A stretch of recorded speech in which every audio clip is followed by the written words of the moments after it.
Aujourd'hui, pour vous dire combien nous sommes inquiets de la façon dont le gouvernement libéral a abandonné la Montérégie à son triste sort, et son sort, c'est la congestion.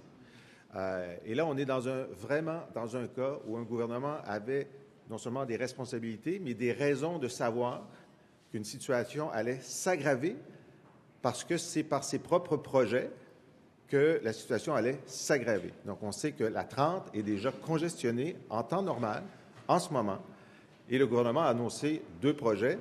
D'abord, en 2015, on a su que le REM allait se rendre au 10-30. Et donc, on a su qu'il y aurait une pression supplémentaire sur la 30, considérable. 3000 places de stationnement nouveaux à un bout, enfin à une jonction de la 30. Ils ont annoncé aussi en mai 2017 qu'il y aurait des travaux à partir de l'an 2000 sur le pont-tunnel Louis-Hippolyte Lafontaine qui va créer un enfer pendant 2 ans. Donc, ils le savaient. Donc, voici un gouvernement qui dit la situation va s'aggraver à un bout de la 30 et la situation va s'aggraver à un autre bout de la 30 où il y a la 20. Alors, évidemment, les députés du Parti québécois, les élus de la Montérégie ont dit la seule chose qu'on pouvait dire, il va falloir élargir la 30. Il va falloir faire du transport collectif sur la 30, sur les voies d'accotement. La réponse du gouvernement, ça a été Québec dit non à l'élargissement de la 30. C'est-à-dire, la question a été posée au moment où elle devait être posée, alors qu'on avait le temps d'agir à temps. On avait tout à fait le temps, en 2 ans, d'utiliser les accotements pour donner des voies réservées pour des autobus sur la 30. Mais la réponse du gouvernement, officiellement, c'était non. Et ça, c'est un article qui date de février 2017. On a continué à le réclamer. Les élus locaux ont continué à le réclamer. Et Stéphane Bergeron a posé la question en décembre dernier, en lui disant « ça n'a quand même pas d'allure que vous ne faites rien en sachant, en connaissant cette catastrophe annoncée ». Et le ministre André Fortin, qui, vous le savez, est l'étoile montante de l'équipe libérale, l'étoile montante, a répondu « La 30, comme les autres projets à Montréal, s'inscrit dans une perspective qui doit être une perspective globale, régionale, qui doit être réfléchie et qui doit répondre aux besoins du citoyen. » On croirait lire du Mélanie Joly. Alors, ce gouvernement avait la responsabilité d'agir à temps pour empêcher une congestion qui dégrade la qualité de vie des citoyens de la Montérégie, pose des problèmes à l'économie de la Montérégie et crée des problèmes de qualité de l'air à Montérégie.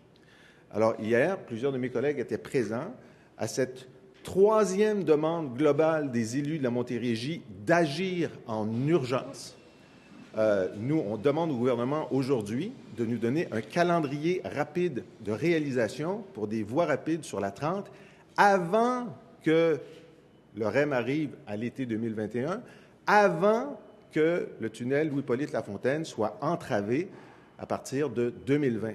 Donc, il y a urgence. Ils sont déjà en retard. Nous sommes prêts à les appuyer dans toute mesure d'accélération des travaux pour qu'ils réparent leur erreur. Merci beaucoup, M. Lisée. On va aux questions. Micro de gauche, M. Dion, Radio-Canada. Ça, c'est pas un peu contradictoire au développement durable de dire on va élargir des autoroutes? Nous, au Parti québécois, on est très clair. Nous n'appuyons les élargissements d'autoroutes que si ces élargissements sont entièrement consacrés au transport en commun et au covoiturage. C'est la condition. On le dit pour la 19, on le dit pour la 15, on le dit pour la 13, on le dit pour la 30. Il n'est pas question pour nous de faire des voies nouvelles pour ajouter des voitures. Ça, c'est la théorie de la CAQ. Plus de voies, plus de voitures et de la nouvelle congestion pire dans quelques années. Pour nous, l'idée, et en ce moment, ce que demandent les gens de la Montérégie et le caucus du Parti québécois de la Montérégie, c'est d'utiliser immédiatement les accotements pour pouvoir faire ce transport en commun rapidement, en attendant d'élargir pour que l'élargissement soit entièrement consacré au transport en commun et au covoiturage. Allez-vous faire souvent des alliances comme ça avec le gouvernement pour vous en prendre à la CAQ? Ce matin, on est plutôt contre le gouvernement et contre son inaction.